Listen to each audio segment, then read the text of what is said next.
Narrado por Silvia Martínez para mi canal Despertar es Audiolibros.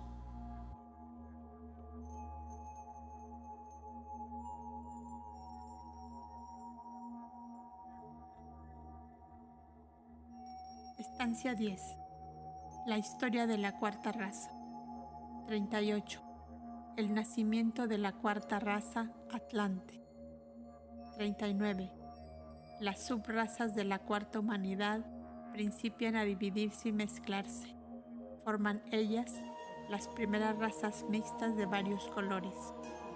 40.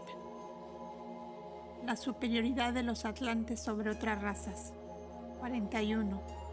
Caen ellos en el pecado y engendran hijos y monstruos. 42. Los primeros gérmenes del antropoformismo y de la religión sexual. Pierden ellos su tercer ojo. 38.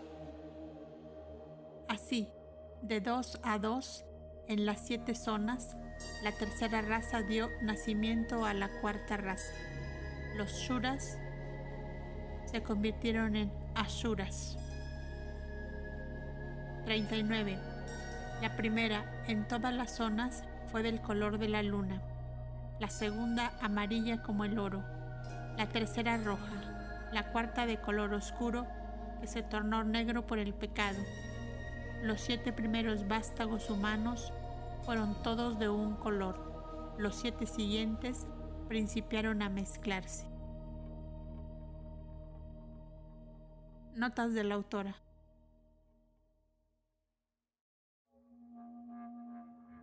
Los Suras son los dioses que se convirtieron en no dioses, es decir, asuras.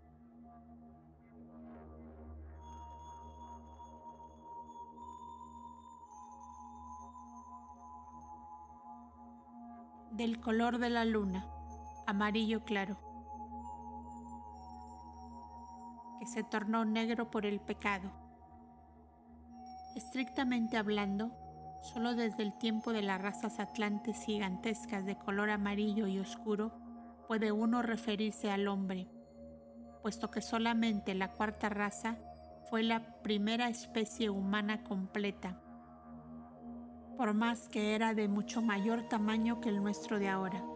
En Man, Fragments of Forgotten History, por 2 chelas, todo lo que se dice de los atlantes es por completo exacto. Esta raza que se convirtió en negra por el pecado fue la causa principal del descrédito que recayó en los hombres divinos de los asuras, raksasas y datyas, y los transmitió a la posteridad como nombres de demonios, porque como se ha dicho, habiendo encarnado los suras, dioses o devas, en los hombres sabios de la Atlántida, los nombres de asuras y rakasasas fueron dados a los atlantes ordinarios. Debido a los incesantes conflictos de estos con los últimos restos de la tercera raza y con los hijos de la voluntad y del yoga, sus nombres han conducido a las últimas alegorías de los Puranas. Asura era el nombre genérico de todos los atlantes enemigos de los héroes espirituales, de los arios, los dioses. Fin de las notas. Para comprender la Sloka 38, debe leerse juntamente con las Slokas de la estancia 9. Hasta este punto de la evolución, el hombre pertenece más a la naturaleza metafísica que a la física. Solo después de la llamada caída fue cuando las razas principiaron a desarrollar con rapidez la forma puramente humana. A fin de que el estudiante pueda comprender correctamente todo el sentido de la caída, tan mística y trascendental en su verdadera significación, tiene desde luego que conocer los detalles que la precedieron, puesto que la teogonía moderna ha hecho del suceso un eje en que hace girar sus creencias y dogmas más absurdos y perniciosos. Los comentarios arcaicos Como el lector recordará, explican que de la hueste de los Yanis, a quienes correspondía encarnar como egos de las mónadas inmortales, pero inconscientes en este plano, algunos obedecieron, entre paréntesis, a la ley de la evolución. Tan pronto como los hombres de la tercera raza estuvieron fisiológica y físicamente en disposición para ello, esto es, cuando se separaron los sexos. Estos fueron los primeros seres conscientes que, añadiendo entonces el conocimiento consciente y la voluntad a su pureza divina inherente, crearon por Kriya Shakti al hombre semidivino, que fue en la tierra la semilla de futuros adeptos. Por otro lado, aquellos que, celosos de su libertad intelectual, libre como entonces se hallaba de los lazos de la materia, dijeron: podemos escoger, poseemos la sabiduría, y encarnaron así mucho después. Estos tenían el primer castigo kármico preparado. Tuvieron ellos cuerpos inferiores fisiológicamente a sus modelos astrales, porque sus chayas habían pertenecido a progenitores de un grado inferior en las 7 clases. En cuanto a los hijos de la sabiduría que difirieron su encarnación hasta la 4ª raza, ya manchada fisiológicamente con el pecado y la impureza, produjeron una causa terrible cuyo resultado kármico pesa sobre ellos hasta hoy día. Se produjo en ellos mismos y se convirtieron en portadores de la semilla de iniquidad por evos futuros, porque los cuerpos que tuvieron que animar se habían corrompido a causa de su retraso. Esta fue la caída de los ángeles, debido a su rebelión contra la ley kármica. La caída del hombre no fue caída porque él era irresponsable, pero como la creación fue inventada en el sistema dualístico como prerrogativa de Dios solo, el legítimo atributo patentado por la teología con el nombre de una deidad infinita de su propia hechura, el poder de Kriya Shakti fue considerado satánico y como una usurpación de los derechos divinos. Así, a la luz de tan estrechos puntos de vista, lo anterior ha de ser considerado como una terrible calumnia contra el hombre creado a imagen de Dios y como una blasfemia aún más espantosa ante la letra muerta del dogma. Vuestra doctrina, se ha dicho ya a los ocultistas, hace del hombre creado del polvo a imagen de su Dios un vehículo del demonio desde el principio. ¿Por qué hacéis de vuestro Dios un demonio, creados ambos además a vuestra propia imagen? Es nuestra contestación. La interpretación esotérica de la Biblia, sin embargo, refuta suficientemente esta invención calumniosa de la teología. La doctrina secreta debe algún día convertirse en el justo karma de las iglesias que son más anticristianas que pueden serlo las asambleas representativas de los materialistas y ateos más extremados. El verdadero significado de la antigua doctrina de los ángeles caídos, en su sentido antropológico y evolucionario, se halla contenido en la Cábala y explica la Biblia. Encuéntrase de modo prominente en el Génesis cuando éste se lee con el espíritu de investigación de la verdad, sin mirar al dogma y sin opiniones preconcebidas. Esto se prueba fácilmente. En el Génesis 6, los hijos de Dios, los Ben Aleim, se enamoran de las hijas de los hombres, se casan y revelan a sus esposas los misterios que ilícitamente aprendieron en el cielo, según Enoc, y esta es la caída de los ángeles. Pero,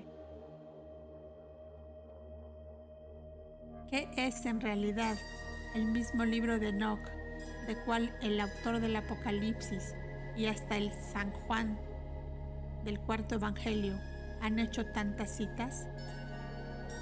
Sencillamente un libro de iniciación que da en alegoría y fraseología cautelosa el programa de ciertos misterios arcaicos ejecutados en los templos interiores. El autor de los Sacred Mysteries, Among the Mayas and Quichés, sugiere muy justamente que las llamadas visiones de Enoch se refieren a sus experiencias, las de Enoch, en la iniciación y a lo que aprendió en los misterios, mientras que, por otra parte, comete el gran error de declarar que Enoch los había aprendido antes de convertirse al cristianismo.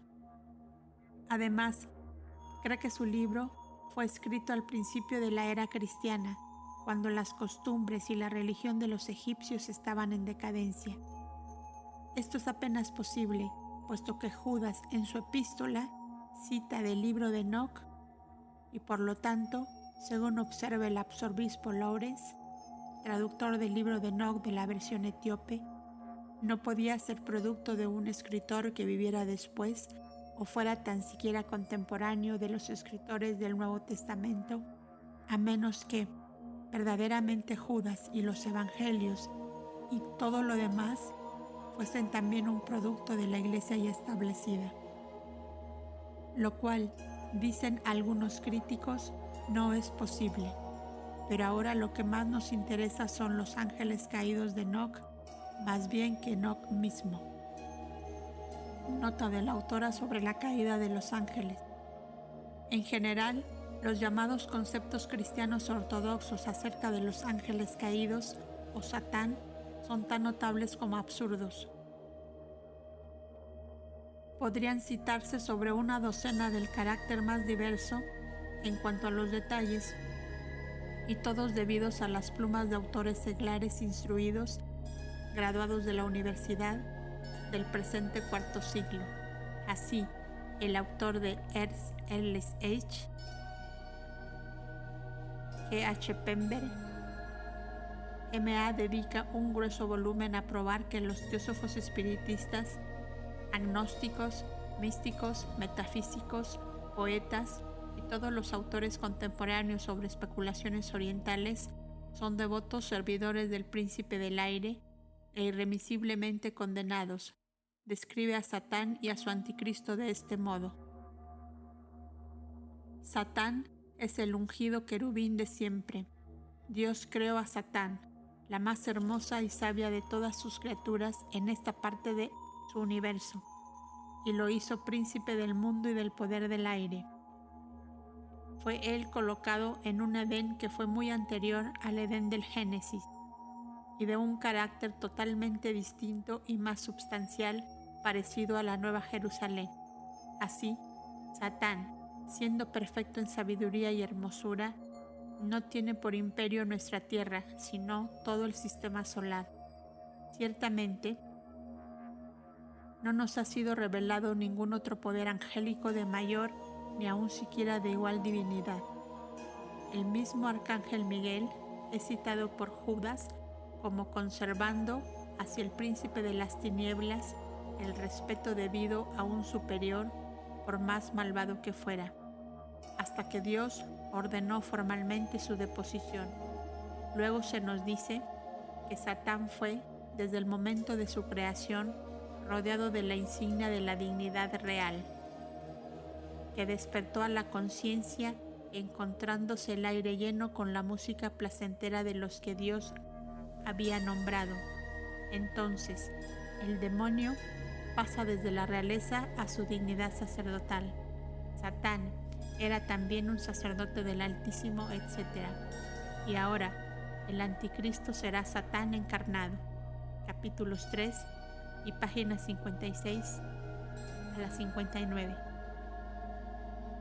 Los precursores del futuro Apolión han aparecido ya. Son los teósofos, los ocultistas, los autores del Perfect Way de Isis sin velo y The Mystery of the Age, y hasta The Light of Asia. El autor anota el origen declarado de la teosofía de los ángeles descendentes de los Nefilim o ángeles del Génesis 6 y de los gigantes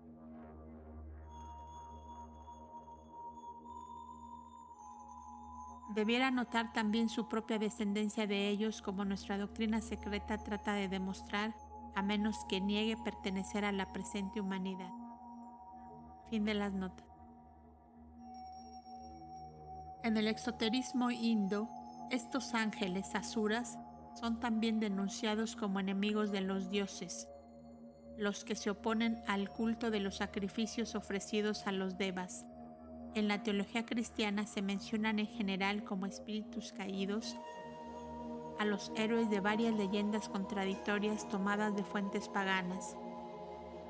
La Coluber tortosis, la serpiente tortuosa, calificación que se dice originada entre los judíos, tenía un significado completamente distinto antes de que la Iglesia romana la desnaturalizara, entre otros, un sentido puramente astronómico.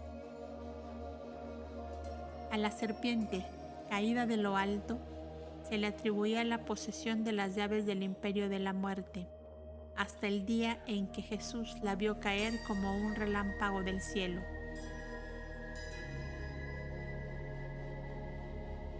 No obstante, la interpretación católico-romana de Cadebat ut fulgur significa ello, en realidad, que hasta los demonios están sujetos al logos, el cual es la sabiduría, pero al mismo tiempo, como contrario de la ignorancia, es Satán o Lucifer. Esta observación se refiere a la sabiduría divina, cayendo como un relámpago y avivando así las inteligencias de los que luchan contra los demonios de la ignorancia y de la superstición. Hasta el tiempo en que la sabiduría, en la forma de los espíritus encarnantes de Mahat, descendió de lo alto para animar y llamar a la tercera raza a la vida real consciente.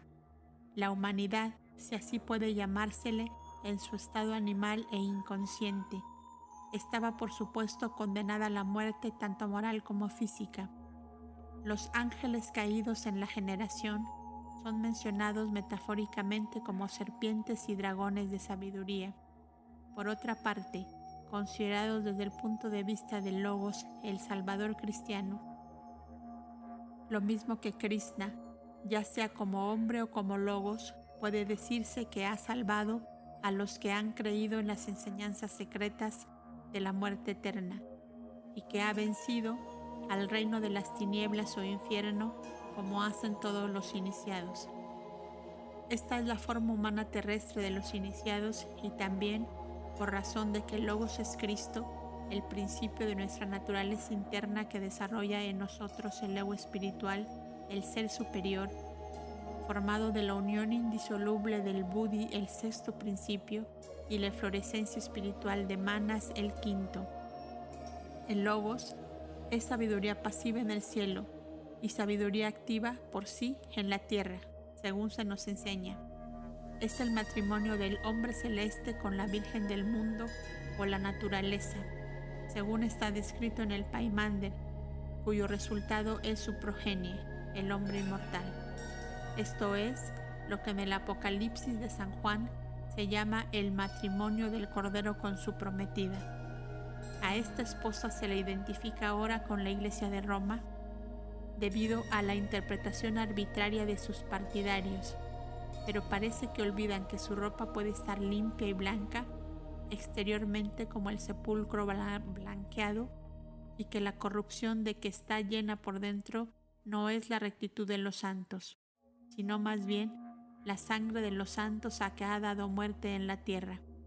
Así, la observación del gran iniciado en Lucas, refiriéndose alegóricamente al rayo de la luz y de la razón, cayendo como un relámpago de lo alto en los corazones y mentes de los convertidos a la antigua religión de la sabiduría, presentada entonces bajo una nueva forma por el sabio adepto Galileo. Fue desfigurada hasta el punto de no ser reconocible, como también pasó con su propia personalidad, siendo arreglada para amoldar al más cruel y pernicioso de todos los dogmas teológicos. Pero si bien la teología occidental posee solo la patente y propiedad de Satán, en todo el horror dogmático de esa ficción, otras nacionalidades y religiones han cometido iguales yerros en su falsa interpretación de una doctrina que es uno de los conceptos más profundamente filosóficos e ideales del pensamiento antiguo. La han desfigurado a la vez que han indicado el correcto significado en sus numerosas alegorías sobre el asunto. Tampoco han dejado los dogmas semiesotéricos del hinduismo puránico, de desenvolver símbolos y alegorías muy sugestivos referentes a los dioses rebeldes y caídos. Los Puranas están llenos de ellos y vemos una indicación directa de la verdad en las frecuentes alusiones de Parashara en el Vishnu Purana a todos esos Rudras, Rishis, Asuras, Kumaras y Munis que tienen que nacer en cada edad, esto es, reencarnar en cada Manvantara.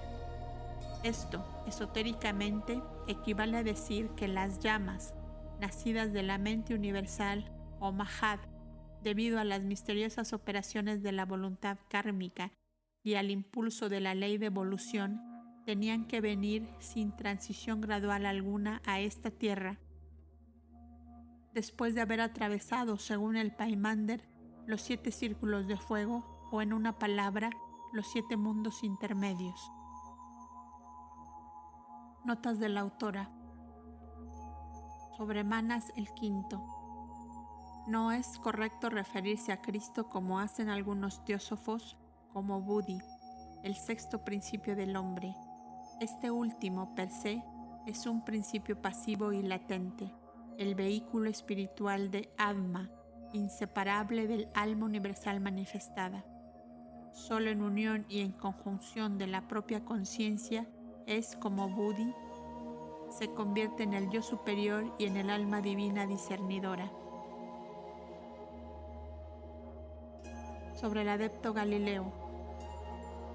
Para hacer más claridad, cualquiera que lea el pasaje en Lucas verá que la observación sigue a la relación de los 70 que se alegran de que hasta los demonios, el espíritu de la controversia y del razonamiento, o el poder contrario, puesto que Satán significa sencillamente adversario o contrario, estén supeditados a nosotros por tu nombre.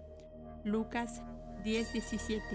Ahora bien, tu nombre significa el nombre de Cristo, o Logos, o el espíritu de la verdadera sabiduría divina, tan distinto del espíritu de razonamiento intelectual o meramente materialista.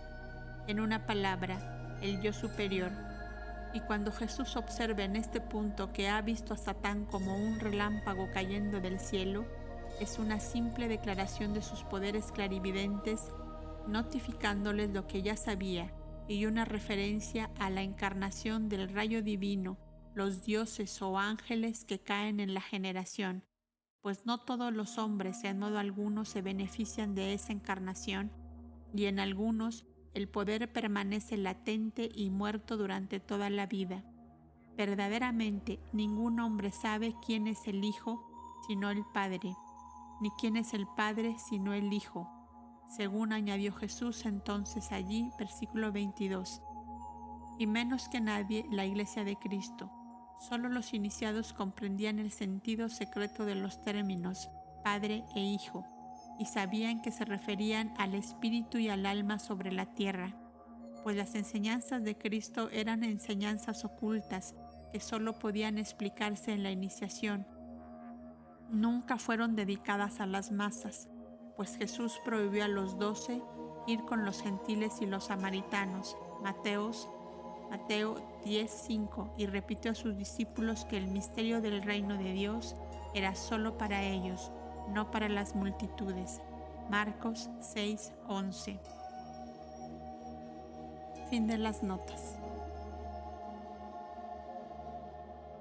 Hay una ley cíclica eterna de renacimientos, y la serie en cada amanecer manvantárico hállase encabezada por aquellos que han gozado durante evos incalculables del descanso de sus reencarnaciones en kalpas anteriores, por los primeros y más elevados nirvanis. Tocóles a estos dioses encarnar en el presente Manvantara, de aquí su presencia en la tierra, y las alegorías resultantes de aquí también, la perversión del significado primitivo. Los dioses que habían caído en la generación cuya misión era completar al hombre divino, son encontrados más tarde representados como demonios, malos espíritus y diablos, en contienda y guerra con los dioses o agentes irresponsables de la ley eterna única. Pero jamás hubo la intención de significar criaturas tales como los demonios y el Satán de las religiones cristiana, judía y maometana, como estas 1001 alegorías arias. El verdadero punto de vista esotérico acerca de Satán, la opinión que sobre este asunto tenía toda la filosofía antigua, hállase admirablemente presentado en un apéndice titulado El secreto de Satán, de la segunda edición del Perfect Weight de la doctora Anna Kisford. No podría ofrecerse al lector inteligente ninguna indicación mejor ni más clara, por lo cual lo citamos aquí con alguna extensión. 1. Y en el séptimo día, entre paréntesis, séptima creación de los hindúes, prodújose de la presencia de Dios un ángel poderoso, lleno de ira y devorador, y Dios le dio el dominio de la esfera extrema. 2. La eternidad produjo el tiempo, lo ilimitado dio nacimiento al límite, el ser descendió a la generación. 4. Entre los dioses no hay ninguno que se asemeje a aquel en cuyas manos son depositados los reinos, el poder y la gloria de los mundos. 5. Los tronos e imperios, las dinastías de reyes, la caída de las naciones, el nacimiento de las iglesias, los triunfos del tiempo. Pues como se dice en Hermes. 20. Satán es el guardián de la puerta del templo del rey. Mantiénese él en el pórtico de Salomón, guarda las llaves del santuario. 21. Para que no penetre ningún hombre, excepto los ungidos que poseen el arcano de Hermes. Estos versículos sugestivos y majestuosos se referían entre los antiguos egipcios y otros pueblos civilizados de la antigüedad a la luz de Logos creadora y generadora, Horus, Brahma, Ahura Mazda, etc., como manifestaciones primarias del principio siempre inmanifestado, ya se le llame Ein Sof, Para Brahman, Seruana Kerne o tiempo sin límites, Kala, aunque el sentido está degradado ahora en la Kabbalah. El ungido que posee los secretos y misterios de Hermes o Buda, la sabiduría, y que solo es el guardián de las llaves del santuario, la matriz de la naturaleza a fin de fructificarla y llamarla a la vida activa y ser el cosmos todo. Se ha convertido entre los judíos en Jehová, el Dios de la generación, en la montaña lunar Sinaí, la montaña de la luna Sin. El santuario se ha convertido en el santo de los santos y el arcano ha sido antropoformizado, hecho fálico y arrastrado verdaderamente dentro de la materia. De aquí surgió la necesidad de hacer del dragón de sabiduría la serpiente del Génesis, del Dios consciente que necesitaba un cuerpo para revestir su divinidad demasiado subjetiva, Satán. Pero las innumerables encarnaciones del espíritu y la incesante pulsación y corriente del deseo se refieren las primeras a nuestra doctrina de renacimientos kármicos y cíclicos y las segundas a Eros, no al último dios del amor material fisiológico, sino al deseo divino en los dioses, lo mismo que en la naturaleza de crear y dar vida a seres.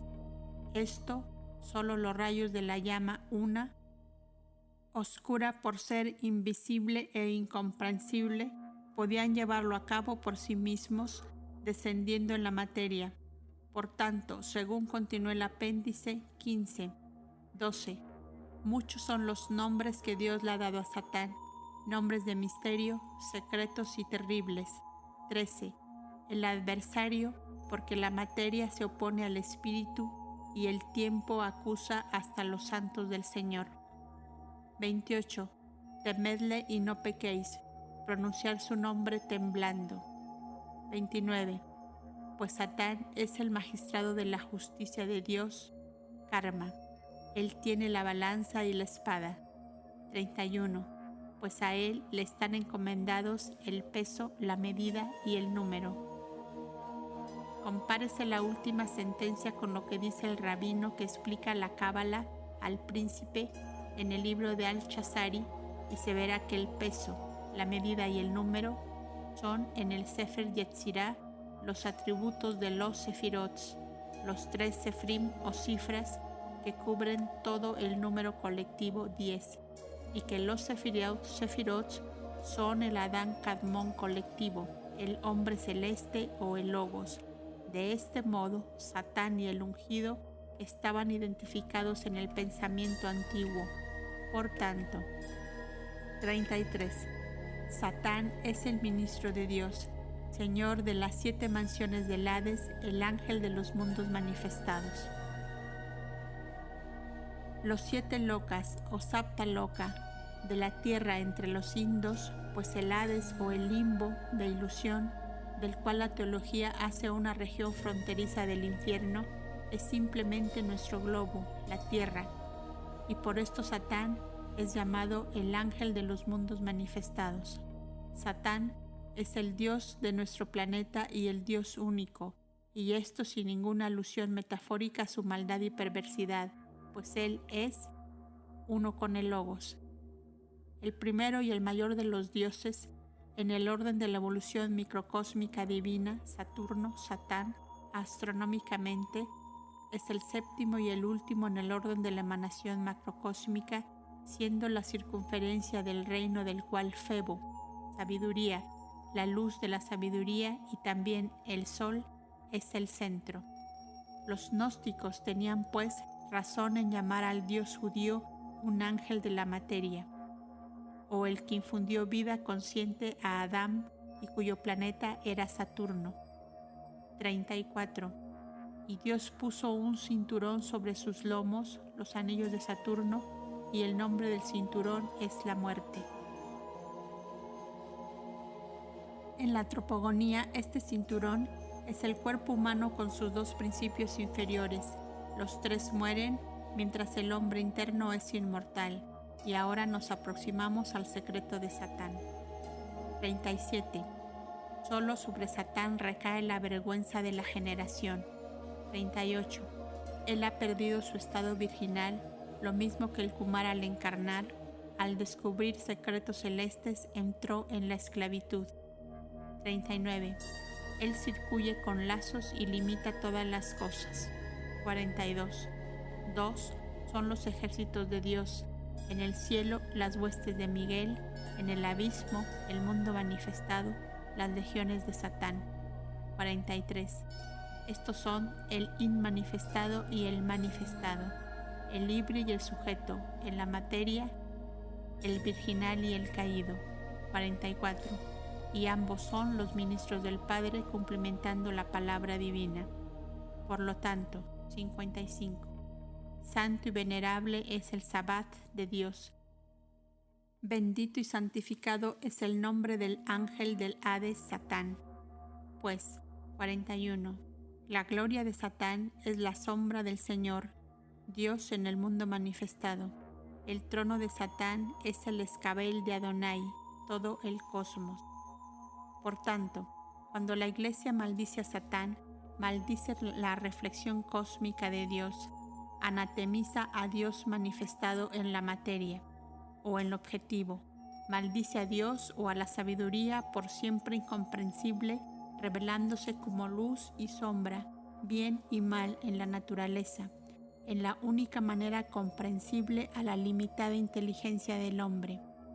Esta es la interpretación verdadera, filosófica y metafísica de Samael o Satán, el adversario en la Cábala, encontrándose la misma doctrina y espíritu en las interpretaciones alegóricas de todas las demás religiones antiguas. Este punto de vista filosófico No interviene, sin embargo, en los anales históricos relacionados con él. Decimos históricos porque la alegoría y la ornamentación mítica alrededor del meollo de la tradición no impidan en modo alguno a este meollo de ser un registro de sucesos verdaderos relacionados con ella. Así, la Cábala, al repetir las revelaciones honradas por el tiempo de lo que fue una vez la historia universal de nuestro globo y de la evolución de sus razas, la ha presentado bajo la forma legendaria de los diversos anales que han formado la Biblia, su fundamento histórico. Cualquiera que sea su forma imperfecta, lo ofrecemos ahora en estas páginas tomadas de la doctrina secreta del Oriente, y así el significado alegórico y simbólico de la serpiente del Génesis se encuentra explicado por los hijos de la sabiduría o ángeles de altas esferas, aun cuando todos y cada uno pertenecen al reino de Satán o la materia, revelando a los hombres los misterios del cielo. De aquí también que todos los llamados mitos de los panteones indo, griego, caldeo y judío se encuentren cimentados en los hechos y en la verdad. Los gigantes del Génesis son los históricos atlantes del Lanka y los titanes griegos. ¿Quién puede olvidar que Troya fue una vez proclamada un mito y Homero un personaje sin realidad, mientras que la existencia de ciudades como Herculano y Pompeya era negada, atribuyéndose a meras leyendas de hadas? Sin embargo, Schliemann ha probado que Troya existió realmente, y las otras dos ciudades, aunque enterradas durante largos siglos bajo la lava del Vesubio, han tenido su día de resurrección y viven nuevamente sobre la superficie de la tierra. ¿Cuántas ciudades y localidades más, llamadas fabulosas, están en la lista de los descubrimientos futuros? ¿Cuántos personajes más, considerados como míticos, se convertirán un día en históricos? Solo pueden decirlo los que leen los decretos del destino en la luz astral. Sin embargo, cuando las enseñanzas de la doctrina secreta han sido siempre conservadas secretas, y como el lector no puede esperar que se le enseñen los textos originales a menos de que se haga discípulo aceptado, los versados en el latín y el griego deben volverse a los textos originales de la literatura hermética. Lean, por ejemplo, con cuidado las primeras páginas del Pymander de Hermes Trismegisto y verán nuestras doctrinas corroboradas allí, por más velado que esté su texto. Encontrarán también la evolución del universo de nuestra tierra llamada naturaleza en el Pymander, así como todo lo demás, desde el principio húmedo o el gran océano Padre-Madre, la primera diferenciación del cosmos manifestado. Primero, la mente universal, que el traductor cristiano metamorfoseó en las primeras interpretaciones en Dios, el Padre, luego el hombre celeste. El gran total de aquella hueste de ángeles que era demasiado pura para la creación de los mundos inferiores o de los hombres de nuestro globo, pero que sin embargo cayó en la materia en virtud de esa misma evolución como el segundo logos del Padre. Sintéticamente, todo logos creador o el Hijo que es uno con el Padre es en sí mismo la hueste de los rectores del mundo. Hasta la misma teología cristiana hace de los 7 ángeles de la presencia las virtudes o los atributos personificados de Dios, los cuales, siendo creados por Él, como los Manus lo fueron por Brahma, se convirtieron en arcángeles. La misma teodicea católico-romana, al reconocer en su Verbum Princeps la cabeza de estos ángeles, Caput Angelorum, y el ángel del Gran Consejo, Magni Concili Angelus, reconoce con esto la identidad de Cristo con ellos. Los Shuras se convirtieron en Asura, los dioses se tornaron no dioses, dice el texto. Esto es, los dioses se convirtieron en demonios, Satán, cuando se lee literalmente, pero ahora se mostrará, según la enseñanza de la doctrina secreta, a Satán alegorizado como bien y sacrificio, como un dios de sabiduría bajo diferentes nombres. La Cábala enseña que el orgullo y la presunción, los dos principales motores del egoísmo y egotismo, son las causas que despoblaron el cielo de una tercera parte de sus habitantes divinos, místicamente considerados, y de un tercio de las estrellas, astronómicamente. En otras palabras, la primera declaración es una alegoría y la segunda un hecho. Lo primero, sin embargo, está, según se ha mostrado, íntimamente relacionado con la humanidad. Notas de la autora sobre la perversión del significado primitivo. Así, por ejemplo, en los Puranas, Pulastya, un Prajapati o hijo de Brahma, el progenitor de los Raksasas y abuelo de Ravana, el gran rey de Lanka en el Ramayana, tuvo en un nacimiento anterior un hijo llamado Datoli, a quien se conoce ahora por el sabio Agastya, dice el Vishnu Purana. Traducción de Wilson 1:154. Solo este nombre de Datoli tiene añadidas 6 variantes más o 7 significados. Es llamado respectivamente Datoli, Datale, Datoti, Datotri, Datotbri, Dambobi, Damboli. Estas 7 variantes tienen cada una un sentido secreto y se refieren en los comentarios esotéricos a varias clasificaciones etnológicas y también a misterios fisiológicos y antropológicos de las razas primitivas. Porque seguramente los Raksasas no son demonios, sino simplemente los gigantes primitivos y feroces, los atlantes que estaban esparcidos sobre la faz del globo, como la quinta raza lo está ahora. Vasista es una garantía de esto. Si las palabras que dirigió a Parashara, que intentaba hacer un poco de jadú, hechicería entre paréntesis, que él llamaba sacrificio para destruir a los Raksasas, significa algo, pues dice: no destruyáis más de estos inofensivos espíritus de tinieblas. Para detalles véase el Mahabharata, Adiparva y también el Linga Purana, Purvadi. Sobre los demonios y el Satán. Tenemos un pasaje de la carta de un maestro que tiene una relación directa con estos ángeles que encarnan. Dice la carta: ahora bien, hay y tiene que haber fracasos en las razas etéreas de las muchas clases de Dhyan, Chohans o Devas, entre paréntesis, entidades desarrolladas de un periodo planetario anterior. Lo mismo que entre los hombres, pero, sin embargo, como estos fracasos están demasiado adelantados y espiritualizados para ser rechazados forzosamente desde el estado de Dhyan chohánico al vórtice de una nueva evolución primordial a través de los reinos inferiores, sucede lo siguiente.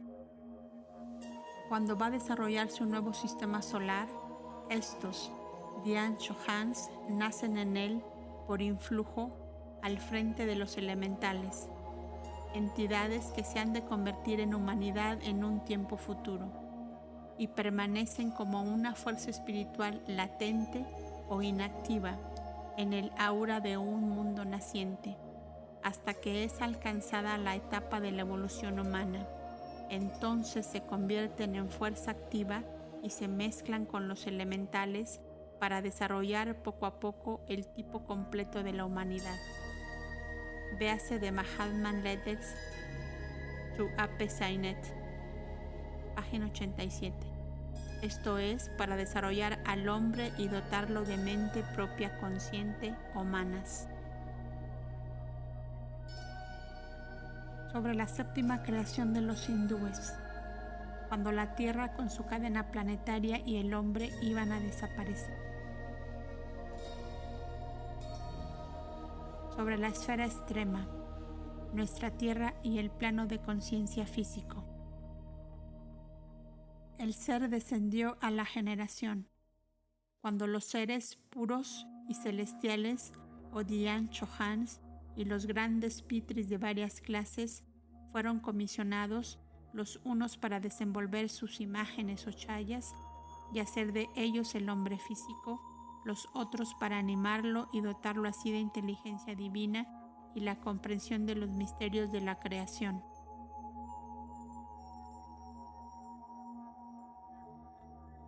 Sobre los tronos e imperios las dinastías de reyes. Las dinastías de reyes que se consideran todas como ungidas, reinando por la gracia de Dios, mientras que, en verdad, reinan por la gracia de la materia, la gran ilusión, la impostora. Sobre el hombre celeste. El hombre celeste, nótese bien la palabra, es el logos o el hijo esotéricamente.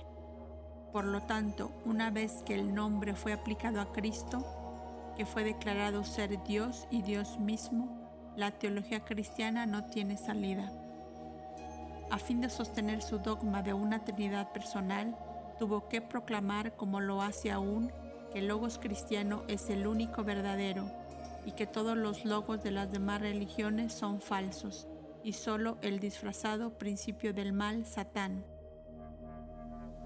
Véase hasta dónde ha conducido esto a la teología occidental. Sobre el segundo logos del Padre. Pues la mente, deidad, abundante en ambos sexos, siendo luz y vida, produjo por su palabra otra mente u obrero, el cual, siendo el Dios del fuego y el espíritu, dio forma y construyó otros 7 gobernadores, los cuales contienen en sus círculos el mundo fenomenal, a cuya disposición se le da el nombre del destino. Aquí es evidente que la mente, el pensamiento primordial divino universal, no es ni el uno desconocido no manifestado, puesto que abunda en ambos sexos, es macho y hembra, ni tampoco el Padre cristiano, pues que éste es masculino y no andrógino. El hecho es que el Padre y el Hijo y el hombre están irremediablemente mezclados en las traducciones del Pymander. Fin de las notas. A su vez, los Rosacruces, que conocían muy bien el significado secreto de la tradición, lo guardaban para sí, enseñando solamente que la creación toda fue debida y resultó de esa legendaria guerra en el cielo producida por la rebelión de los ángeles contra la ley creadora o el demiurgo. Esta declaración es correcta, pero el sentido interno es hasta hoy un misterio. El eludir más explicaciones de la dificultad, acudiendo al misterio divino o al pecado de inquirir en su modo de ser, es no decir absolutamente nada. ¿Puede ello satisfacer a los creyentes en la infalibilidad del Papa? Pero difícilmente satisfará a la mente filosófica. Sin embargo, la verdad, aunque conocida de casi todos los cabalistas elevados, jamás ha sido dicha por ninguno de ellos. Todos los cabalistas y simbologistas han mostrado una extremada repugnancia a confesar el significado primitivo de la caída de los ángeles. En un cristiano, semejante silencio es completamente natural. Ningún alquimista ni filósofo de la Edad Media hubiera podido decir aquello que a la vista de la teología ortodoxa era una terrible blasfemia, pues ello les hubiera directamente conducido por medio del santo oficio de la Inquisición al tormento y a la hoguera. Pero para nuestros cabalistas y librepensadores modernos el caso es diferente. Para estos últimos, nos tememos que sea puramente orgullo humano, vanidad basada en una superstición ruidosamente rechazada pero imborrable. Desde que la Iglesia, en su lucha con el maniqueísmo, inventó al demonio y colocando un apagador teológico en la radiante estrella Dios Lucifer, el hijo de la mañana, creó así la más gigantesca de todas sus paradojas, una luz negra y tenebrosa. El mito ha hundido demasiado sus raíces en el suelo de la fe ciega para permitir en nuestra época, entre paréntesis, aún a aquellos que no están conformes con sus dogmas y que se ríen de su Satán con cuernos y patigendido, cierra paréntesis, el dar valientemente la cara y confesar la antigüedad de la más remota de todas las tradiciones. Brevemente dicho, se trata de lo siguiente. Semi-exotéricamente al primogénito del todopoderoso Fiat Lux o a los ángeles de la luz primordial se les ordenó crear, la tercera parte de ellos se rebelaron y se negaron, mientras que los que obedecieron, como hizo Fetahil, fracasaron de un modo marcadísimo. Para comprender la negación y el fracaso en su significado físico exacto, hay que estudiar y comprender la filosofía oriental. Hay que conocer las doctrinas fundamentales de los vedantinos respecto de la completa ilusión de atribuir actividad funcional a la deidad absoluta e infinita. La filosofía esotérica sostiene que durante los sadhyas el sol central emite luz creadora pasivamente, por decirlo así. La causalidad está latente. Solo durante los periodos de actividad del ser es cuando da él lugar a un curso de energía incesante cuyas corrientes vibratorias adquieren más actividad y potencia a cada peldaño de la escala heptómada del ser que ellas descienden. Así se hace comprensible cómo el proceso de crear, o más bien de formar el universo orgánico con todas las unidades de los 7 reinos, requiere seres inteligentes que colectivamente se conviertan en un ser o Dios creador diferenciado ya de la unidad absoluta única, puesto que ésta no tiene relación con la creación condicionada. Ahora bien, el manuscrito que hay en el Vaticano de la Cábala, cuya única copia, en Europa, se dice que ha estado en poder del conde de Saint-Germain, contiene la exposición más completa de la doctrina. Incluso la versión peculiar aceptada por los luciferianos y otros agnósticos, y en ese pergamino se dan los 7 soles de la vida en el orden en que se encuentran en el Sapta Surya.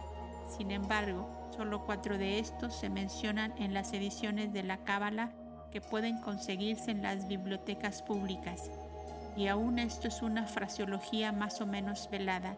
No obstante, aún este reducido número es más que suficiente para demostrar un origen idéntico, pues se refiere al grupo cuaternario de los Jan Chohans y prueba que la especulación tuvo su origen en las doctrinas secretas de los arios.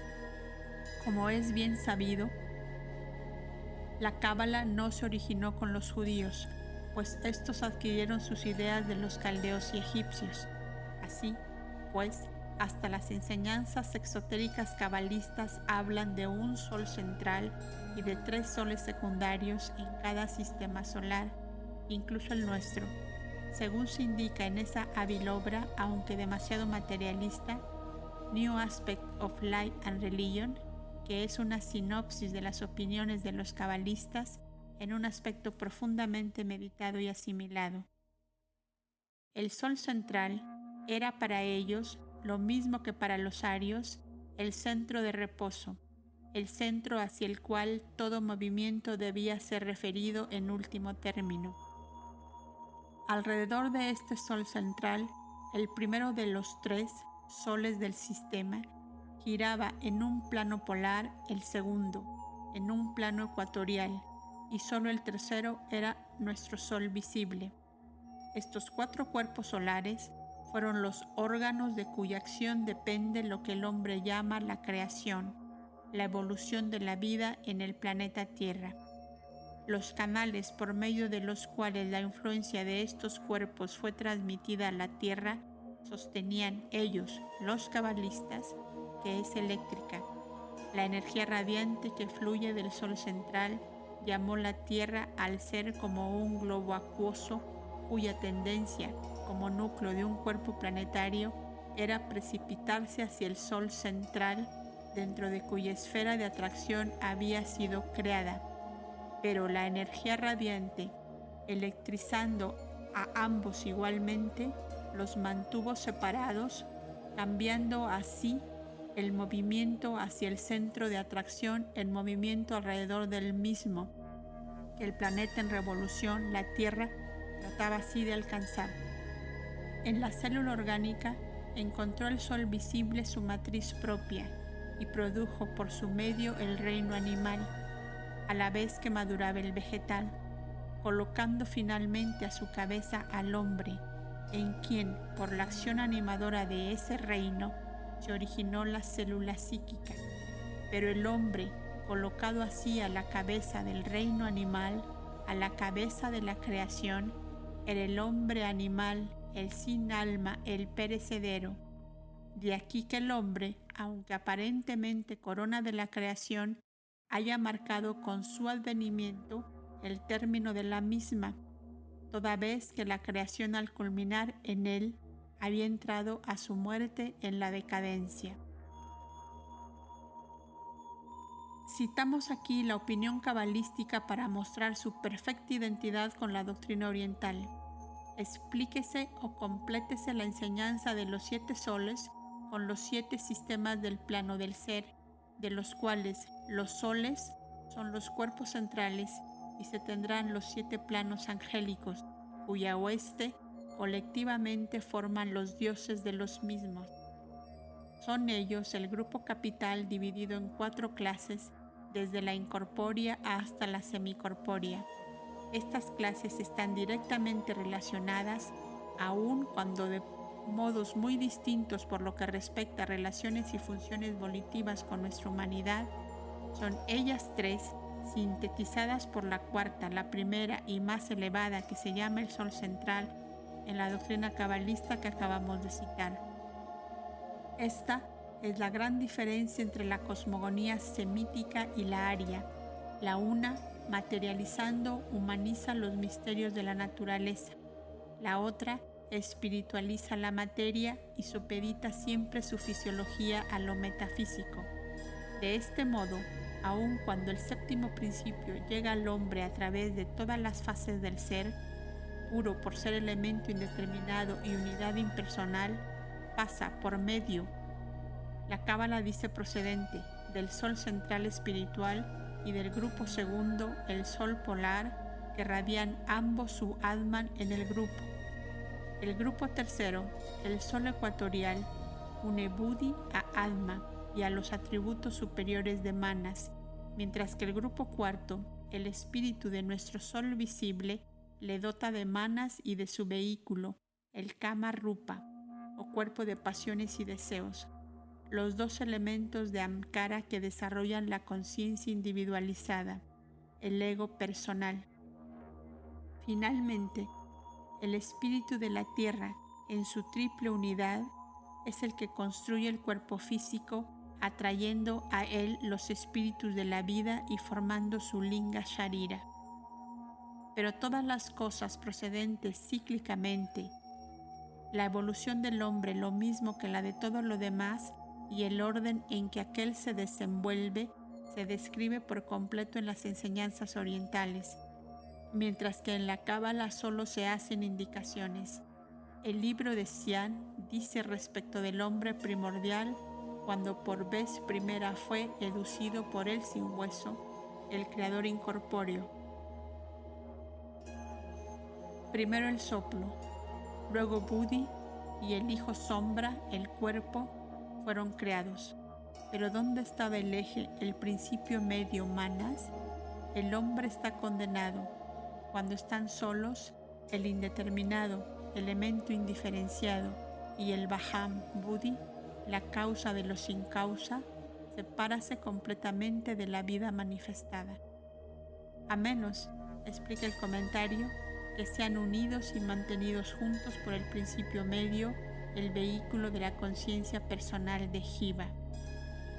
En otras palabras, los 2 principios superiores no pueden tener individualidad en la tierra. No puede ser el hombre a menos que haya a. la mente, el ego Manas que se reconozca a sí mismo, y b. la falsa personalidad terrestre o el cuerpo de deseos egoístas y de la voluntad personal para ligar el todo como alrededor de un eje, lo cual es cierto a la forma física del hombre. El quinto y el cuarto principios, Manas y Kama Rupa, son los que contienen la personalidad dual. El ego real es inmortal si se asimila a los 2 superiores, y la personalidad falsa y transitoria, el cuerpo mayavi o astral, llamado alma animal humana, teniendo que estar ambos estrechamente mezclados, al objeto de una existencia terrestre completa. Encarnar la mónada espiritual de un Newton, injertada en la del santo más grande de la tierra, en el cuerpo físico más perfecto que podáis imaginar, esto es, en un cuerpo de 2 principios y hasta de 3, compuesto de su Stula Sharira, Prana, el principio de vida, y el Linga Sharira, y si le faltan sus principios medio y quinto, habréis creado un idiota, o cuando más, una apariencia hermosísima, sin alma, vacía e inconsciente. El cogito ergo sum no tiene sitio en el cerebro de una criatura semejante, al menos no en este plano. Hay estudiantes, sin embargo, que hace tiempo han comprendido el sentido filosófico que se halla en el fondo de la alegoría, tan torturada y desfigurada por la Iglesia romana de los ángeles caídos. El reino de los espíritus y de la acción espiritual que fluye es el producto de la abolición del espíritu. Está fuera, es opuesto y se halla en contradicción con el reino de las almas divinas y de la acción divina. New Aspect of Life. Según se expresa el texto del comentario 14, lo semejante produce lo semejante y no más. En el génesis del ser y la evolución con sus leyes condicionales limitadas viene después. Los existentes por sí mismos son llamados creaciones porque aparecen en el espiritual rayo manifestados por la potencia inherente de su naturaleza no nacida que está fuera del tiempo y del espacio limitado o condicionado. Los productos terrenales animados e inanimados, incluso la humanidad, son llamados falsamente creación y criaturas. Ellos son solo el desarrollo, evolución de los elementos determinados. Notas de la autora sobre la rebelión de los ángeles. La alegoría del fuego de Prometeo es otra versión de la rebelión del orgulloso Lucifer que fue precipitado al abismo insondable o simplemente a nuestra tierra para vivir como hombre. El Lucifer Indo, el Mahasura, se dice también que tuvo envidia de la luz resplandeciente del Creador y que a la cabeza de los asuras inferiores, no dioses sino espíritus, se rebeló contra Brahma, por cuya razón Shiva lo precipitó en Patala. Pero como la filosofía marcha de la mano con la ficción alegórica en los mitos indos, el diablo se arrepiente y se proporciona la oportunidad de progresar. Es un hombre pecador esotéricamente y puede por medio del yoga, devoción y adeptado alcanzar nuevamente su estado uno con la deidad. Hércules, el dios solar, desciende al Hades, la gruta de iniciación, para librar a las víctimas de su tortura, etc. Solo la Iglesia cristiana crea tormentos eternos para el demonio y los condenados que ella ha inventado. Sobre que ningún alquimista ni filósofo de la Edad Media hubiera podido decir.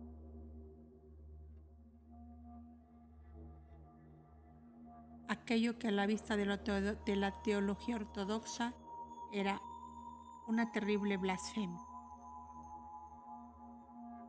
Porque, por ejemplo, habría Eliphas Levi, el cabalista sin temor y franco por excelencia, ha vacilado en divulgar el misterio de los llamados ángeles caídos, que conocía el hecho y el significado verdadero de la alegoría, tanto en su sentido religioso y místico como en el fisiológico, está probado por sus voluminosos escritos y sus frecuentes alusiones e indicaciones. Sin embargo, Eliphas Levi, después de hacer alusión al asunto infinidad de veces en sus primeras obras, dice en una de sus últimas, Historia de la Magia, página 220 y 221. Protestamos con todo nuestro poder contra la soberanía y ubicuidad de Satán. No pretendemos negar ni afirmar aquí la tradición de la caída de los ángeles, pero siendo así, entonces, el príncipe de los ángeles rebeldes sería lo más, el último y el más impotente entre los condenados, ahora que se haya separado de la deidad, que es el principio de todo poder. Esto es bastante oscuro y evasivo, pero véase lo que Hargrave Jennings escribe en su extraño y cortado estilo. Tanto San Miguel como San Jorge son tipos, son personajes santificados o héroes dignificados o poderes deificados. Se le representa con las facultades y atributos propios. Estos se reproducen y aparecen multiplicados, distinguiéndose con diferentes nombres en todas las mitologías, incluso la cristiana, pero la idea de que cada uno de ellos es general. Esta idea y noción representativa es la del campeón todopoderoso, semejante al niño en su inocencia virgen, tan poderoso que esta inocencia llena de Dios. Los serafines son los que más saben, los querubines los que más aman. Puede hacer pedazos al mundo, articulado, por decirlo así, en la magia de Lucifer, pero condenado en oposición a las construcciones artificiosas alcanzadas sin permiso del Supremo. Construcciones artificiosas, este lado de la vida, del magnífico apóstata, el poderoso rebelde, pero sin embargo al mismo tiempo el portador de la luz, el Lucifer, la estrella de la mañana, el hijo de la mañana, el título más elevado fuera del cielo, pues en el cielo no puede estar, pero fuera del cielo lo es todo. En un aspecto aparentemente increíble de su carácter, pues note bien el lector que las cualidades no tienen sexo. Este arcángel San Miguel es la energía celestial sin sexo e invencible, dignificándolo por sus grandes cualidades características. El invencible combatiente virgen, revestido y al mismo tiempo armado de la cota de malla de la negación a crear gnóstica. Este es otro mito, un mito dentro de otros mitos, un misterio de misterios estupendo, por ser tan imposible y contradictorio, inexplicable como el Apocalipsis, irrevelable como la revelación. Falisim, página 212 y 213. Sin embargo, este misterio inexplicable e irrevelable será ahora explicado y revelado por las doctrinas del Oriente, aun cuando, por supuesto, según lo expresa el muy erudito pero todavía más enigmático autor del Falesim, ningún mortal no iniciado comprenderá jamás su verdadero alcance. Sobre la creación condicionada. Creación, por supuesto, procedente de la substancia eterna preexistente o materia, cuya substancia, según nuestras enseñanzas, es espacio ilimitado, siempre existente. Sobre los luciferianos. Los luciferianos, secta del siglo IV a la que se atribuye haber enseñado que el alma era un cuerpo carnal, transmitido al niño por su padre, y los lucianistas, otra secta más antigua del siglo III de la era cristiana, que enseñaba todo esto, y además que el alma animal no era inmortal. Filosofaban sobre fundamentos de las enseñanzas realmente cabalísticas y ocultas. Sobre la energía radiante que fluye del Sol central. Hasta la misma ciencia se ve obligada a aceptar astronómicamente este Sol central de los ocultistas, pues no puede negar la presencia en el espacio sideral de un cuerpo central en la Vía Láctea, un punto invisible y misterioso, el centro siempre oculto de atracción de nuestro Sol y sistema. Pero este Sol es considerado de modo diferente por los ocultistas de Oriente. Mientras los cabalistas occidentales y judíos y hasta algunos astrónomos piadosos modernos sostienen que en este sol está especialmente presente la cabeza de Dios y le atribuyen los actos volitivos de Dios, los iniciados orientales sostienen que, como la esencia supradivina del absoluto desconocido es igual en todas partes, el sol central es simplemente el centro de la electricidad vital universal, el recipiente dentro del cual esa radiación divina, diferenciada ya al principio de cada creación, está enfocada, aun cuando todavía en una condición laya o neutra, es sin embargo el centro de la vida atrayente, así como también el emisor constante. Sobre el quinto y el cuarto principio. El cuarto y el quinto, contando desde abajo, principiando con el cuerpo físico. El tercero y el cuarto si contamos desde Atman.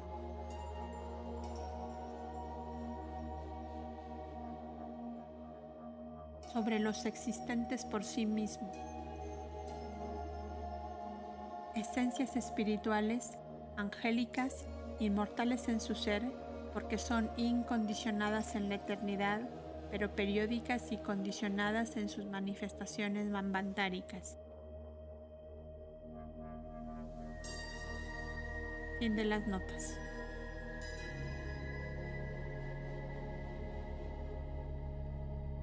Dice además, el Rupa celeste, Dhyan Chohan, crea al hombre en su propia forma. Es una ideación espiritual resultante de la primera diferenciación y del primer despertar de la substancia manifestada universal. Esa forma es la sombra ideal de sí misma y este es el hombre de la primera raza. Para expresarlo de un modo aún más claro, limitando la explicación a esta tierra solamente, el deber de los primeros egos diferenciados, la Iglesia los llama arcángeles, fue dotar a la materia primordial con el impulso evolucionario y guiar sus poderes constructores en la formación de sus producciones. Esto es a lo que se refieren las sentencias de la tradición, tanto oriental como occidental. Los ángeles recibieron orden de crear. Después que la tierra fue preparada por los poderes inferiores y más materiales, y sus tres reinos habían ya principiado su curso de fructificar y multiplicarse, los poderes superiores, los arcángeles o dhyanis, fueron obligados por la ley de evolución a descender a la tierra para construir la corona de su evolución, el hombre. De este modo, los creados por sí y los existentes por sí proyectaron sus pálidas sombras, pero el tercer grupo, los ángeles del fuego, se rebelaron y se negaron a unirse a sus compañeros devas. El exoterismo hindú lo representa a todos como yogis, cuya piedad les impulsó a negarse a crear porque deseaban permanecer eternamente kumaras, jóvenes vírgenes, a fin de, a ser posible, anticiparse a sus compañeros en el progreso hacia el nirvana, la liberación final. Pero según la interpretación esotérica, fue un sacrificio de sí mismos en beneficio de la humanidad. Los rebeldes no quisieron crear hombres irresponsables sin voluntad, como lo hicieron los ángeles obedientes, ni pudieron dotar a los seres humanos ni aún con el reflejo temporal de sus propios atributos, pues, perteneciendo estos últimos a otros planos de conciencia mucho más elevado, dejarían al hombre por siempre irresponsable, interrumpirían cualquier posibilidad de mayor progreso. La evolución espiritual y psíquica no es posible en la tierra, el plano más bajo y material, para aquel que, por lo menos en este plano, sea perfecto de un modo inherente y no pueda acumular mérito ni demérito. Si el hombre hubiese permanecido siendo la pálida sombra de la perfección inmóvil, inerte e inmutable, atributo negativo y pasivo del verdadero yo soy lo que soy, hubiera estado condenado a pasar por la vida en la tierra como un pesado sueño sin ensueños, y por tanto hubiera sido un fracaso en este plano. Los seres, o el ser llamado colectivamente Elohim, que pronunció el primero, si en efecto fueron pronunciadas las crueles palabras: ved, el hombre se ha hecho como uno de nosotros para conocer el bien y el mal, y ahora no sea que alargue su mano y coja también del árbol de la vida y coma y viva para siempre. Tiene que haber sido verdaderamente el Ildabaoth, el demiurgo de los nazarenos, lleno de rabia y de envidia contra su propia criatura, cuya reflexión creó a Ophiomorphos. En este caso, es muy natural, aún desde el punto de vista de la letra muerta, considerar a Satán, la serpiente del Génesis, como el verdadero creador y bienhechor, el padre de la humanidad espiritual, porque él fue el precursor de la luz. El radiante y brillante Lucifer que abrió los ojos del autómata, creado por Jehová, según se pretende, y aquel fue el primero en susurrar: el día que comáis de él seréis como Elohim, conociendo el bien y el mal. Solo puede considerarse bajo el aspecto de un Salvador, adversario de Jehová, espíritu usurpador.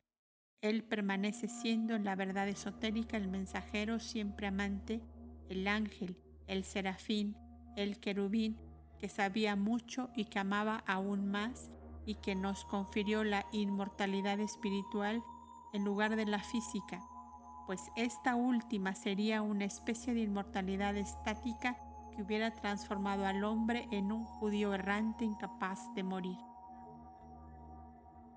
Según se refiere en Gnostics and Their Reinas de King, acerca de Ildabaoth, a quien varias sectas consideraban como el dios de Moisés, Ildabaoth estaba lejos de ser un espíritu puro. La ambición y el orgullo dominaban en su constitución. Por tanto, resolvió él romper toda relación con su madre, Achamoth, y crear un mundo solo para él.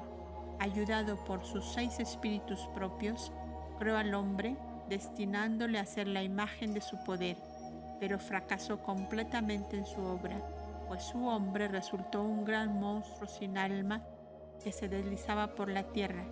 Los 6 espíritus se vieron obligados a volver a traer su obra ante su padre para que la animase. Así lo hizo, comunicándole el rayo de luz divina que él mismo había heredado de Achamoth, quien por esta pérdida le castigó por su orgullo y presunción. Favorecido así el hombre por Achamoth a costa de su propio hijo, siguió el impulso de la luz divina que ella le había transferido.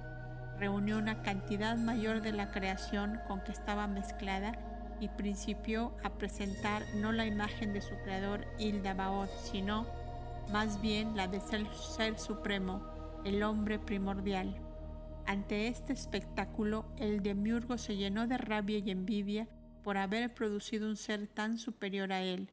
Sus miradas, inspiradas por sus pasiones, se reflejaron en el abismo como en un espejo.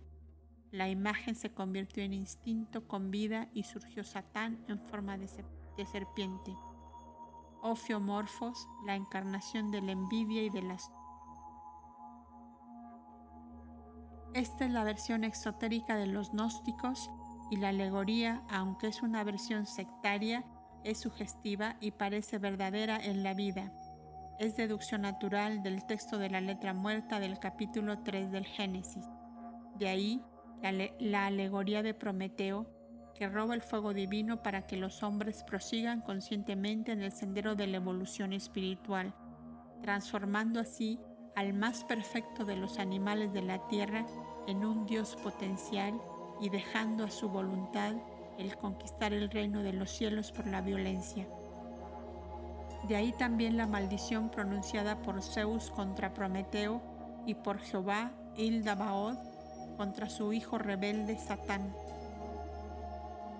Las nieves frías y puras del monte Cáucaso y el fuego y las llamas perdurables y ardientes de un infierno inextinguible son dos polos opuestos y sin embargo la misma idea, el aspecto doble de una tortura refinada, un productor de fuego, emblema personificado de fosóforos, de la luz y del fuego, astrales en el anima mundi, ese elemento del cual el filósofo materialista alemán Moles Schott decía: Ohne Phosphor, kein Gedanke, o sin fósforo no hay pensamiento.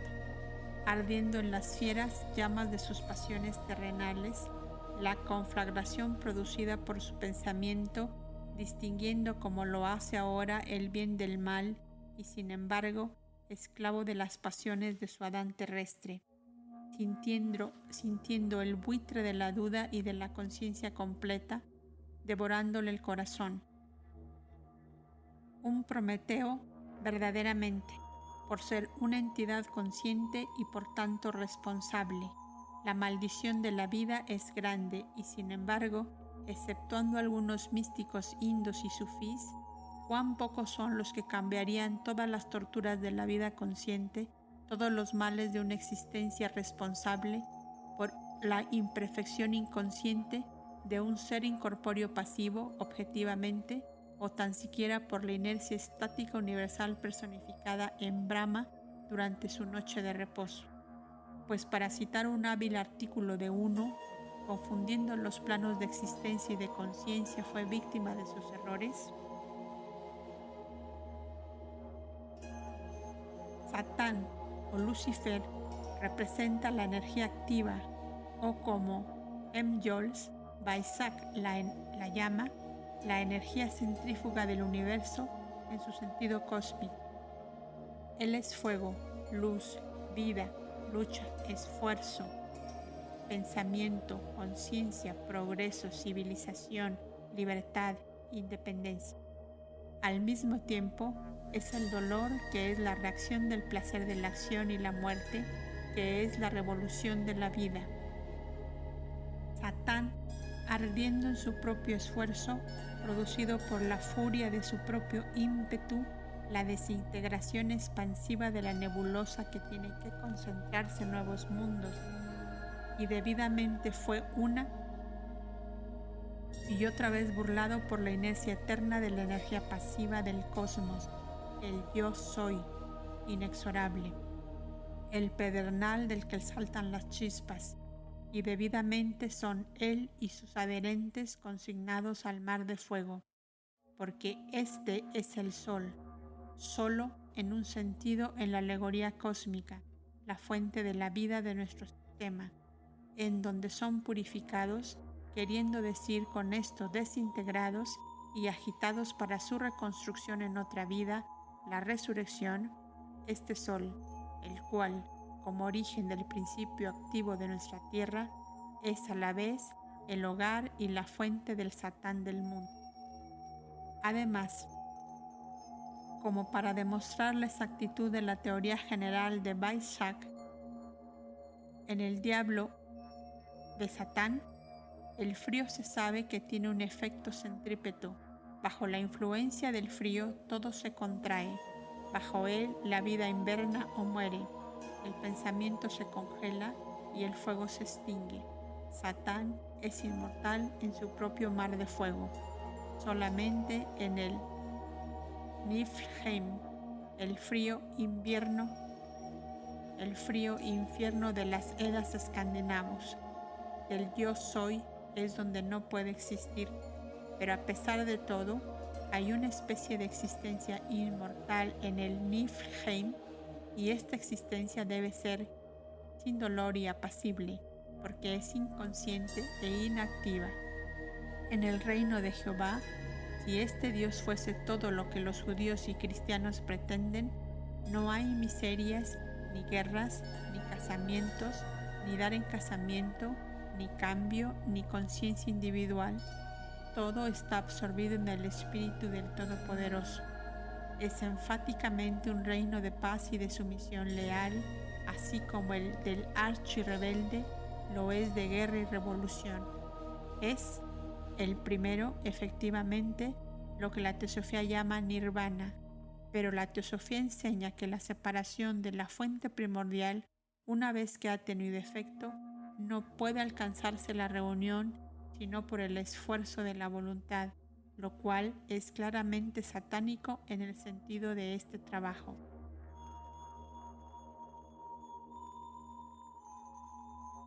The Theosophist, 1881, página 68.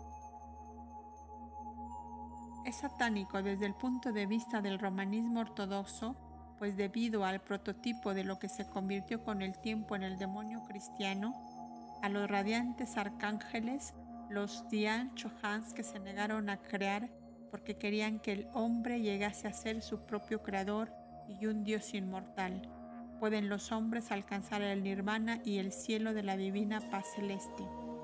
Para terminar este extenso comentario, la doctrina secreta enseña que los devas del fuego, los rudras y los kumaras, los ángeles vírgenes, a los cuales pertenecen los arcángeles Miguel y Gabriel, los rebeldes divinos, llamados por los positivos judíos que todo lo materializan los najas o desposeídos, prefirieron la maldición de la encarnación y los largos ciclos de existencia terrestre y de renacimientos a contemplar la desdicha, aunque inconsciente, de los seres como sombras que emanaron de sus hermanos, por la energía semipasiva de sus creadores demasiado espirituales. Si el uso de la vida del hombre debe ser tal que ni se animalice ni se espiritualice, sino que se humanice, entonces tiene que nacer humano y no angélico. He aquí por qué la tradición presenta a los yogis celestes ofreciéndose víctimas voluntarias para redimir a la humanidad, la cual fue creada a semejanza de Dios y perfecta en un principio, dotándola de aspiraciones y afectos humanos. Para hacer esto tuvieron que abandonar su estado natural, descender a nuestro globo y habitar en él durante todo el ciclo del Mahayuga, cambiando así sus individualidades impersonales por personalidades individuales, la dicha de la existencia sideral por la maldición de la vida terrestre. Este sacrificio voluntario de los ángeles del fuego, cuya naturaleza era la sabiduría y el amor, ha sido transformado por las teologías exotéricas en la declaración que muestra a los ángeles rebeldes precipitados desde el cielo en las tinieblas del infierno, que es nuestra tierra.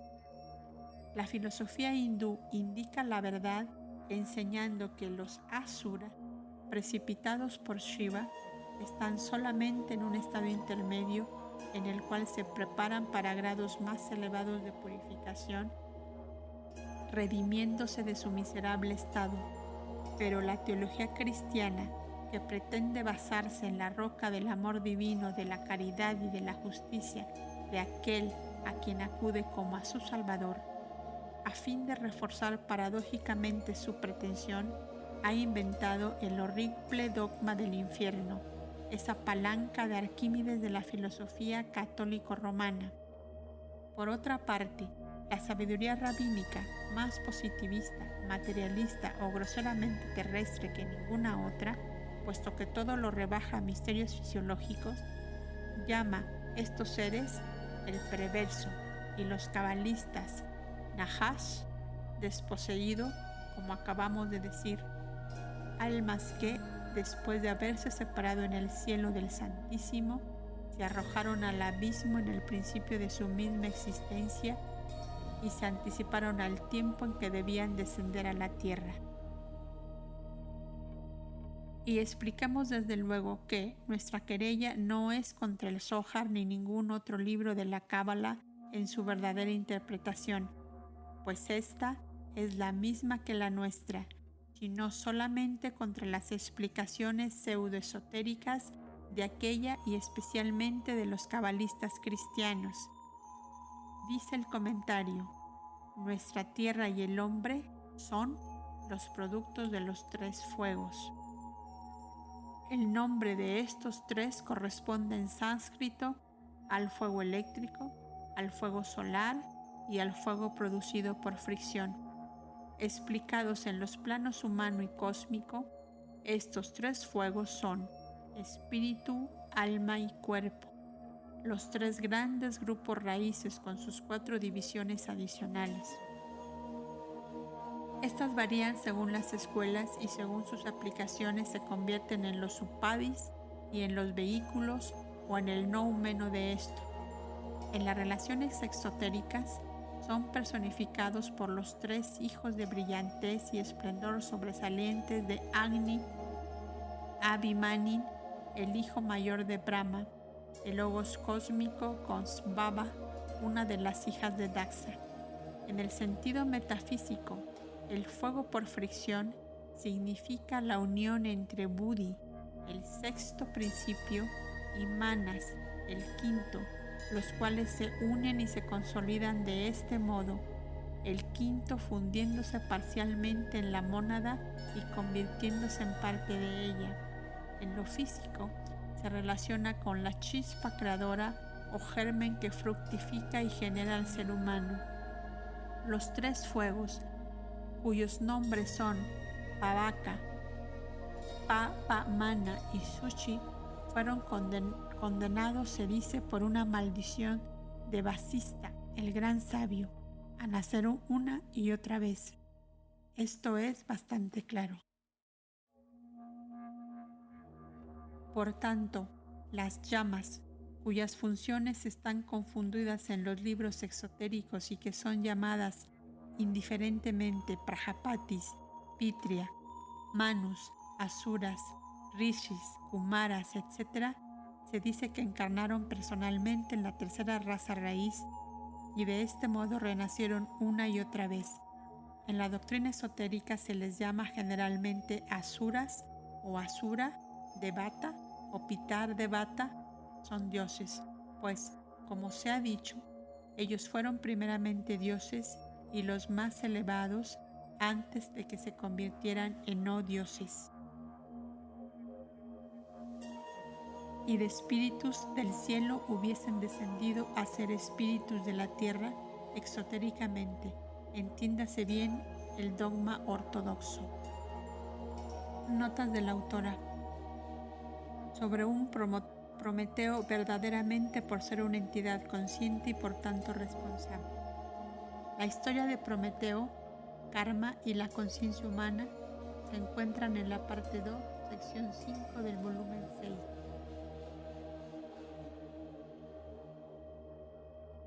Sobre uno que, confundiendo los planos de existencia y de conciencia, fue víctima de sus errores. De un inglés a quien mató su errante imaginación, hijo de un clérigo protestante, se hizo mahometano, luego ateo rabioso, después de encontrarse con un maestro, un gurú, se hizo místico, luego teósofo que dudó, desesperó, cambió la magia blanca por la negra, se volvió loco e ingresó en la iglesia romana. Luego se revolvió contra ella y la anatematizó, tornóse de nuevo ateo y murió maldiciendo a la humanidad, los conocimientos y a Dios en el que había cesado de creer. Poseyendo todos los datos esotéricos para escribir su guerra en el cielo, hizo un artículo semipolítico mezclando a Malthus con Satán y a Darwin con la luz astral. Descanse en paz su cascarón. Es un aviso para los chelas que fracasan. Tumba olvidada puede verse actualmente en el cementerio musulmán de Jonagur, Kathiawar, India. Él asumió el nombre de Mirza Murad Ali Beg. Sobre conciencia individual. El autor habla de la lucha activa, luchadora, condenando a Jehová como si fuera sinónimo de Parabrahman. Hemos citado este artículo para mostrar en qué difiere de las enseñanzas teosóficas, pues de otro modo hubiera sido citado alguna vez en contra nuestra, como generalmente hacen con todo lo que se publica en The Theosophy. Sobre si el uso de la vida del hombre debe ser tal que ni se animalice ni se espiritualice, sino que se humanice. Explicando la Cábala, el doctor Henry Pratt dice: el espíritu era para el hombre, para el rabino judío más bien, un ser sin cuerpo, desencarnado o desposeído y degradado, y por esto fue llamado por el ideógrafo Nahash desposeído, representado como apareciéndose a la raza humana y seduciéndola al hombre por medio de la mujer. En la pintura de Nahash, este espíritu era representado por una serpiente, porque a causa de su destitución de miembros corporales, la serpiente era considerada como una criatura desposeída, depravada y degradada. New Aspect of Life, página 235. Símbolo por símbolo, a quien prefería el de la serpiente, el símbolo de la sabiduría y de la eternidad, privado de sus miembros como está, al del Yod, la poética ideográfica de Jehová en la Cábala, el dios del símbolo masculino de la generación. Sobre Daxa. Daxa, el inteligente, el competente.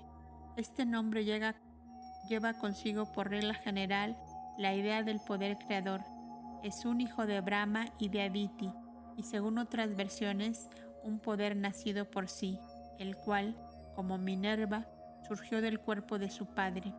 Es el jefe de los Prajapatis, los señores o creadores del ser. En el Vishnu Purana, Parashara dice de él: en cada kalpa o manvantara, Daxa y los demás nacen y vuelven a ser destruidos. Y el Rig Veda dice que Daxa surgió de Aditi y Aditi de Daxa, referencia al renacimiento cíclico eterno de la misma esencia divina. Sobre las llamas. Ninguno de estos órdenes es distinto de los pitris o progenitores. Según dice Manu 3:284, los sabios llaman a nuestros padres Vasus, a nuestros abuelos paternos Rudras, a nuestros bisabuelos paternos Adityas, con arreglo a un texto de los Vedas. Otra traducción dice: este es un texto védico eterno. Fin de las notas.